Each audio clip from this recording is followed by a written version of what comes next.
Hello YouTube, this is Morgan Airspeed Prime here with my next Star Wars The Clone Wars episode review. This one's going to be for Season 7, Episode 9, Old Friends Not Forgotten. Or specifically, Part 1, Old Friends Not Forgotten. That was a very cool thing to see with the way they're doing this.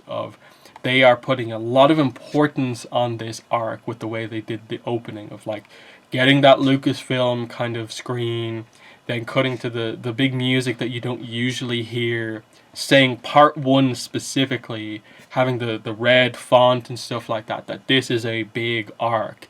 And it feels like they basically treat the Siege of Mandalore as like a movie that you're meant to really view one directly into the other. And I think more than any multiple part arc we've seen, this one feels like they've done it like a movie. You can also see that, I think, with the fact that these seem to be longer episodes. There's about 26 minutes of actual content here, and the file on Disney Plus is 29 minutes long, instead of the usual sort of what the file is usually 24 minutes long, and then it's 22 minutes of animation. So we're getting 3-4 minutes of extra content per episode. And we'll see if they can extend that into the other episodes, and we potentially do get a big hour-long episode for the final episode. We'll see how long it ends up actually being in the end. But it was nice to see that they can change it up because it's going straight to a digital platform. There's no requirement because of ad breaks and stuff like that to have it be 22 minutes. That's just, the typical format for animation. So, yeah, let's get straight into this. I thought this was a great first episode of this arc. It was the first, I think, truly brilliant episode of the Clone Wars Season 7. Not that the Bad Batch arc was bad, or that the Ahsoka arc was just terrible, but this was just on a whole other level. The connection to everything else. Anakin and Ahsoka and Obi-Wan being back in it, sort of together, interacting on screen.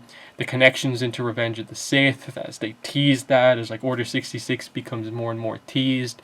Just showing us little clips at the start of here's Grievous looking really great with the sort of better animation that we now have. Cutting to oh, here's a quick shot of Plo Koon, Aayla Secura on the planets that they're going to die on once Order 66 happens. It feels like they're setting up the idea that when Order 66 happens in this arc, we're probably going to have that montage once again. And I think it's going to be so impactful if they do it. Because it would have so much more impact here than it does, I think, in Revenge of the Sith. And already, you feel it in Revenge of the Sith when it happens. But now that we, over the course of the Clone Wars, know characters like Plo Koon really well. We had a few episodes with Aayla Secura and these other Jedi. Seeing them just be taken out by the clones will be so tragic if they do it in the animation, and they do it really well. That we get that happening, and then we get Ahsoka dealing with directly her clones turning on her. That's going to be so incredible when it actually happens. So you can sense all of that already happening here. Plus, there was some fantastic action in this episode, both at the start, prior to Ahsoka being introduced into the arc, and then getting Ahsoka's chance to shine at the start of the battle that is the Siege of Mandalore. So, apart from one scene, which I'll get into, I had very few problems with this episode at all. And this is definitely, I think, what most people expected from probably most episodes of this season of the Clone Wars. Of course, this being such a bombastic, big final arc, it was always going to be sort of a level above. But I think we definitely expected the other arcs to sort of be, at least to some degree, on that level. And this feels like it's just 3, 4, 5 levels above the two arcs we've had previously. So yeah, let's just get straight into it. I kind of just have to go scene by scene here because of how much happens and how great it all is. So starting off with the Anakin and Obi-Wan on the battlefield here, just getting reintroduced to them because we haven't seen them much recently. And so, Obi-Wan's forces, Cody and Obi-Wan aren't doing so well. The droids really have that bridge pinned down. And then Anakin just strolls right up. I'm going to sort this on my own. He just walks straight up. And it's meant to, I think, be this sort of thing of at the very start of the Clone Wars, the movie, they really emphasized Obi-Wan is the negotiator. He can make a lot happen by just like stalling, by talking to them. Anakin sort of tries to do that, and so he draws out the tactical droid, and then his big plan is that he has R2 plus all the his clones like Rex and the 501st hiding underneath the bridge with jetpacks, and then the second he kills the tactical droid, the clones come out. Great scene, and this episode in general felt like a big just laugh at that scene in The Rise of Skywalker where they say they fly now, they fly now, they fly now, because the amount of jetpacks in this episode, both with the Mandalorians, the Maul Mandalorians, the clones now have jetpacks as well. They're even talking about them directly, but like in the scene with Ahsoka, it just felt like, I wonder if in any way was this scene written after that scene was confirmed for the Rise of Skywalker. I doubt it was, but it feels so like clear with just how present jetpacks were in this episode, and then the Rise of Skywalker making a big deal out of like some random troopers having jetpacks. It was hilarious to really see that. But anyway, we're talking about Clone Wars here, not Rise of Skywalker.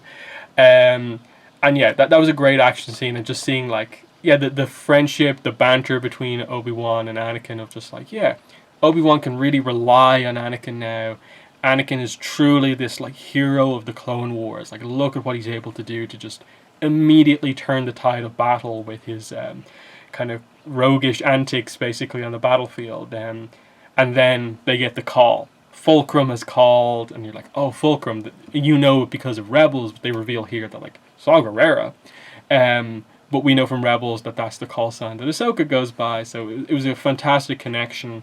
And so when they go up to the ship, it's Anakin gets to see Ahsoka for the first time in a while via hologram.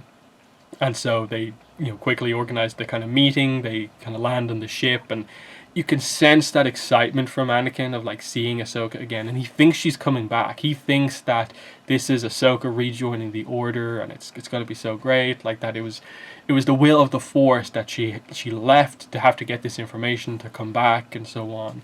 But it's him.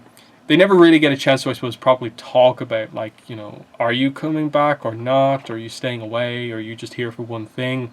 Because they pretty much get straight down to business. Ahsoka especially just wants to straight away get the assistance that they need for the Siege of Mandalore, and we obviously get the discussions that we end up having, and of course the big reveal here is of course that Ahsoka found out in the last arc that Maul is back.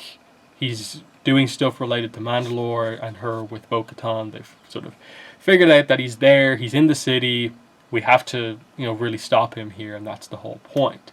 But then we get into the whole idea of, but wait, Ahsoka is not part of the Grand Army of the Republic anymore.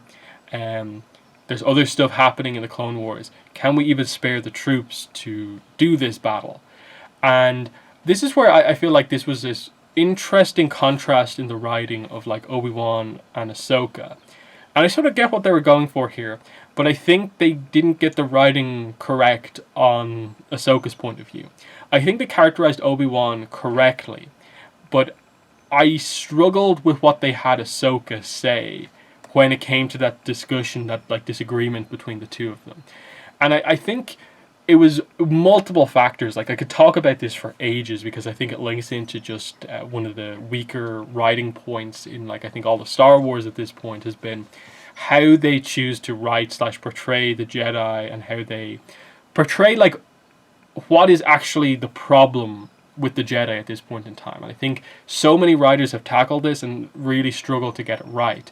And I think they get it wrong here with Ahsoka, like, kind of completely, to the point where I struggle to not just immediately like agree with everything that Obi-Wan says in this conversation, because I get what they're trying to do here. Of like, Ahsoka on her journeys away from the Order has gotten this new perspective on things and is now a little bit more critical of the Jedi Order, and so she thinks things should be done differently.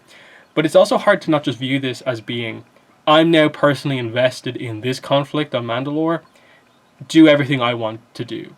And Ahsoka's not thinking about the actual scope of the war, scope of the battlefield. She just wants help because she wants help. And that's where I think Obi-Wan, in sticking to, not letting his like emotions cloud his judgment, which is what he says, is a very important scene, because it's meant to be, I think, this contrast between Obi-Wan being that sort of paragon of the Jedi Order versus Anakin, who is going to be completely like felled by his emotion in Revenge of the Sith, and then Ahsoka, who's sort of this sort of mix of the two in a way, where she can let her emotions get ahead of her sometimes, but not to the same degree. And I think that was what there was going for here, except I didn't feel that a lot of what Ahsoka was saying was just full on valid, and that Obi-Wan was like wrong to feel the way he felt and explain what he explained. In that, okay, what happens here is that they're asked to assist in the Siege of Mandalore. They want troops, they need the troops to make this happen. They can't, run a siege without the support of the Republic. When Obi-Wan goes to ask the Jedi Order, he finds out that, what happens to Palpatine, basically. I don't think they quite figure out that he's been kidnapped, but they more or less imply that something's gone wrong. Shaak Ti, who is put in charge of guarding Palpatine, has gone sort of out of communication. So something's gone wrong. It's important for them to get back because the Separatists have attacked Coruscant. They've attacked the heart of the Republic, and so this is all hands on deck here. This is a very, very important stage of the Clone Wars, and Obi-Wan says as such. But then Ahsoka counters with, that's just like you getting political, as if this war doesn't involve that at all.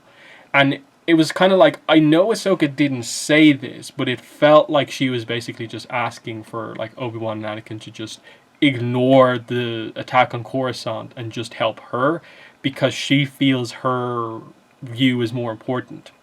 When it's basically the same thing of like, she accuses Obi-Wan effectively of not caring about the people of Coruscant because the main reason they're going there is to protect the Chancellor. When it's like, I get you care about what's happening on Mandalore because you just heard about it here, but you haven't really developed specifically why Ahsoka like cares to the extent that she does about Mandalore. I get she always wants to help people and so on, but it feels like you could take that to an extreme when you're having her argue the point of you shouldn't help at the attack against the heart of the Republic. It felt like it was just Ahsoka not thinking about the situation here, which I think is important to do. And they were trying to play up this idea of like, no, it is good that there is this emotional side of things of, fighting the battles that you care about and not just the ones you're maybe expected to fight. But I struggled to view it as it just not kind of being like Ahsoka just being naive. Like I struggled to find it just to be anything but that, because of some of the dialogue that they had her say. And rather than it making it come across as if she's this highly developed character with a different point of view, it felt a little bit too much like it's her not understanding the situation. It's them almost giving Ahsoka like the foresight of knowing that the Jedi are being sort of schooled here by Palpatine. And ultimately Palpatine's the problem in all of this. And they're trying to make it out that like, oh, it's wrong to support the Republic, but she never really makes that point. She just basically says, you should support this siege and not that one. And is trying to accuse Obi-Wan of not caring about the people, which I think is not the case at all. Because then you're making the point of like, are you trying to say that Ahsoka, in every battle that she was involved in, only fought in those battles because she cared about the people around her and not because the tactical implications of the battle coming into play to some degree? The Jedi still care about the people, but the war is also important in that, like, if the Jedi don't fight the war, at this point again, they don't know about the whole Palpatine thing, so if they don't fight in the war, the Republic are going to lose, and that will be bad for everyone. So what point is Ahsoka really making? I just think it could have been written much better than it actually was. I feel it was sort of meant to be like Ahsoka getting one over on Obi-Wan and maybe highlighting that the Jedi are actually like flawed in this. I personally did not interpret it that way, like, at all. I don't think they had the strength in the writing department to portray it that way at all, because what are the Jedi actually doing wrong in the situation here? An important target has been attacked. They have to defend it. Something potentially has happened to the Chancellor. They have to get him back, or that will be a huge morale blow to the Republic. The Republic, that I don't think Ahsoka is trying to present the point of view that the Republic needs to go down or anything like that. She hasn't switched sides or anything like that. And ultimately, she will support the rebellion going forward to take down the Empire, to install a new Republic. And then obviously the series will take the approach of it also being important to take down the First Order to again install a newer Republic. That the Republic is the right way to go. So obviously she would want the Jedi to ultimately support the Republic, but she's more making the point of like the Jedi should just support the people. But then if they don't only support the people, then they're basically consigning the Grand Army to losing. And it's like, okay, is this the way it's meant to be viewed, as like it is Ahsoka not fully thinking things through and not liking the fact that that's the situation and that the Jedi are maybe just kind of going along with it because there's no other way, or what? I think it was, again, it's an example of a very complicated situation that they attempt to broach and don't really broach it all that well. In that I come out of that scene being like, well-reasoned Obi-Wan, rather than like, ooh, like Ahsoka, it's so great to see her so well developed, being able to argue her point. And it's like, I don't think it was well argued really at all, because what's informing that? The last arc?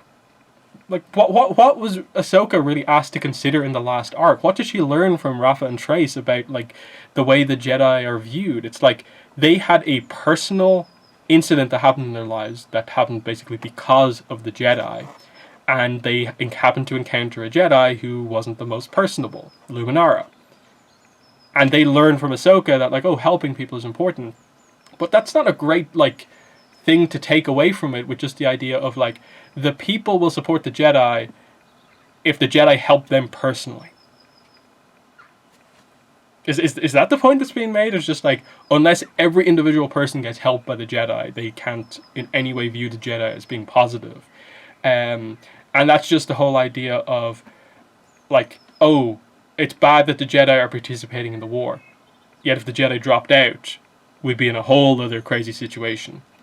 And again, it gets into the whole idea of, well, maybe the people in the lower rings of Coruscant would be all for that because they're in a bad situation with the Republic in place. But a lot of that, you get the impression, is because of the war. Because they had to fund the war, things are going bad for the normal people on Coruscant and so on, and that's why things are going against it. But, would it not be worse under the Separatist rule? And that's the kind of entire point of it. Because again, they're never trying to really get across the idea that the Republic is inherently a bad idea. That's always what they want to get back to. So what point is being made here? And again, look, it was a very relatively small part of the episode, but both times I've watched this episode, I went back to that scene and I was just like, ooh, that was a bit all over the place there. I don't know what you were really going for there. I don't think it took away too much from the episode, but it really just highlighted that they needed to develop Ahsoka's point of view more. And this is where the fact that we only got that one arc and it didn't really touch on her development between things. And this was probably the one fear I had from that, was that they'd then come in here and have to very quickly present her point of view with regards to the Jedi Order. And I think that's exactly what happened here. So I'm hoping... I think based on where they're going from here on out, there probably won't be much of a need to tackle it more, and it will just be this one scene that will feel a bit weird. But you get other moments, like of course Ahsoka getting to see the 501st with the orange paint. Of course, we saw that was one of our first like preview scenes for the new season, and it was great to see it here in like full context and the build up to it of like the troops saluting her before she enters that kind of hangar. And seeing, Anakin explain to her, they still salute you despite the fact that you're not part of the Grand Army of the Republic, because of the respect that they have for you, because you fought alongside them day by day, battle after battle. You will always be the commander to them, and that the loyalty is so important to the clones. And it's such a great setup line given that Order 66 is so close to happening, that the loyalty that she has is immediately going to go away, purely because Palpatine can basically flip a switch and turn them on the Jedi at any point in time, which is assisted by the fact that the Jedi are so spread out because of the Outer Rim sieges, which is another explanation for like Ahsoka maybe trying to present the point that the Jedi don't care about the people, in that like if they didn't care about the people, then why would they devote Jedi to participating in all these sort of like Outer Rim sieges and so on? And they do care, that's why they're fighting in the war. But yeah, that's just me going back to that scene. And yeah, like Ahsoka being given back the lightsabers was great. They're blue now. He's changed the crystals, and I like the just dynamic back and forth about that, of just her being like, really, you changed the crystals, but like, okay, they're pretty cool, because you know blue is best always, and that's pretty fitting. I like that. It feels like the sort of thing Anakin would do. Like he always had that optimistic hope she'd come back, and like, oh yeah, when she comes back, yeah, I'm gonna change her lightsaber crystal colors, and it was just a really, really cool thing. And then, yeah, once she gets involved, like once she goes off with her troops, after like Anakin comes up with the suggestion of like, okay, we'll split the forces, we'll promote Rex to commander finally, so he can actually lead a full force on his own, and Ahsoka will be sort of the advisor there, so she won't have a technical military rank, but because the clones all respect her, she'll effectively have a leadership role. That solves that. And then the opening section of the battle I thought was fantastic. Again, a lot of jetpack stuff, but Ahsoka doesn't need one. Such a cool sequence of her diving from basically, dropship to dropship, fighting the jetpack troopers on the top, not like killing any of them, but just constantly destroying their blasters, destroying their jetpacks, and jumping from one to the other. She even saves one of the clones who's about to crash, and his cockpit gets jammed. Just super cool hero sequence here as she lands on the planet. Once they do land on the planet, it is very much sort of the introduction to the siege of like, okay, Bo-Katan's going to go after Almec, and Ahsoka's going to search for Maul. And then when Bo-Katan gets Almec, she finds out that, oh, it's a trap. Maul was luring in a Jedi, specifically he wanted Obi-Wan. Ahsoka is the wrong Jedi, basically, which is exactly what happens when in the sort of tunnels underground, all of her troops get taken out by the sort of Darth Maul Mandalorians, and then she encounters Maul, and he says the same thing. You're the wrong one. What are you doing here? So we'll see, I suppose, in the next episode what the dynamic between Ahsoka and Maul actually is, because as far as I'm aware, this is pretty much their first time interacting outside of the like hologram scene from the last episode. But like, okay, what are these two actually going to be like? He probably knows who she is, but it'll be a cool dynamic, because that's what they've been teasing this whole time, of like Ahsoka going up against Maul. This is going to be a huge test for her to see how much she can match up against someone like Maul. Again, there's still a sense of like, I want to know an explanation in the show for how Maul is here and is not captured by Sidious. I don't know exactly how they're going to approach doing that, but we'll see if they do decide to inform us about any of that stuff. Because it is, you have to realize, like, Maul is not on the Separatist side here. He is sort of a third faction in this. So when Order 66 happens, the clones and the droids are going to be shooting at him just as much as they're shooting at Ahsoka. So that's a pretty, big point in all of this as well. That's very, very interesting to consider. So that's obviously how like the fight is going to come to an end, because we know Ahsoka doesn't die at this point, Maul doesn't die at this point. So the Order 66 is going to be the major point we're building towards. And yeah, you kind of wonder, when exactly is that going to happen? Is the Maul fight next week, or is she going to get captured and then like freed by Rex or something like that, and then the fight will happen? I'm not sure. I hope they don't leave it too late, because I have a feeling in a way that they're going to, at the end, like in terms of the final scenes of the Clone Wars, really do something that will maybe take us a little bit by surprise. That it won't just end on Ahsoka has survived Order 66 and the transition is directly into the Ahsoka novel from there. I think they might do something like maybe surprise us by maybe showing us some shots of like Obi-Wan Anakin animated, the duel animated or whatever. Just Ahsoka's reaction to the Clone Wars ending and the Empire forming.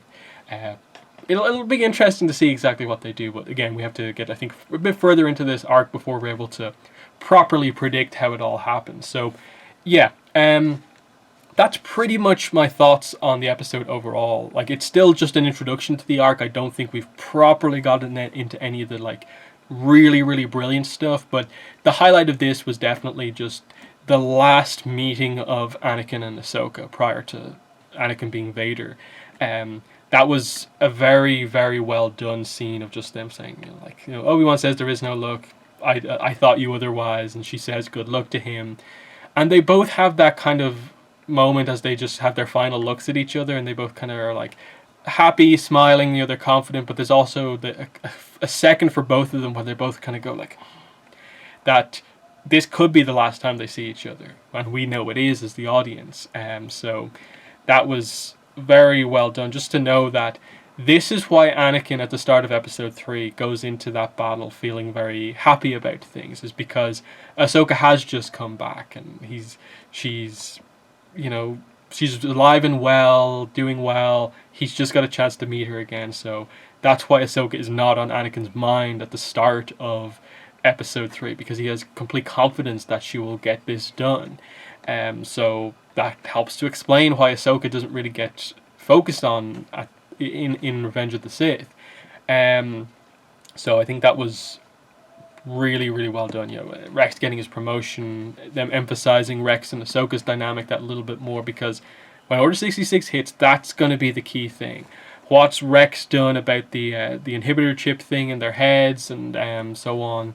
That's going to be key to what's coming up next. So yeah, like I said, outside of that one scene of just the writing of Ahsoka in the argument with Obi-Wan, fantastic episode. And even then, even though I was pretty critical of the writing in that scene, I don't think it's too important necessarily of a scene, but it just highlights that I wish we had more Ahsoka stuff in between season 5 and now to inform her opinions on stuff that little bit more. Felt a little undercooked in the writing department as it was right there, but